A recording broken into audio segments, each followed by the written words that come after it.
الغالي رخيص والرخيص غالي. الناس اللي قالوا أمثال زمان ما غلطوش. تعرف إنك بتشكر وبتدعي للناس اللي بتأذيك؟ مستغرب وبتسأل نفسك هو ده هيفيدني بإيه في التشطيبات؟ تعال أقول لك.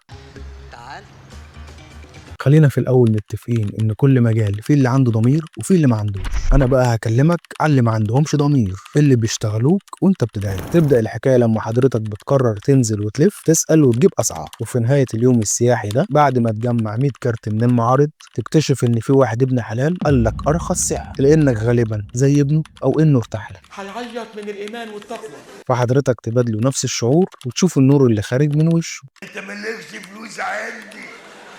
هو ده بالظبط اللي هيحصل لك لانك مش فاهم اللعبه. الرخام والجرانيت زيه زي اي شيء حوالينا، في فرز اول وفرز تاني وغيره كتير، واكيد حضرتك مش هتكون عارف الفرق غير ان الرخام والجرانيت ممكن يكون فيه دمار او بطش او صدى. طبعا هيقنعك ان ده عرق وشكل جمالي في الخامه، واحيانا بيكون فعلا مش شرخ بس بيكون عرق لون، وحضرتك مش هتلاحظ الفرق ده بعينك، وعشان كده السعر كان ارخص. نصيحتي ليك اتعامل مع المكان اللي يكون ليه اسم وسمعه كويسه، وفرق الفلوس هتشتري بيه راحه بالك. ولو عايزني اساعدك ابعت لي رساله وهتواصل معاك. عشان كده نصحتك وقلت لك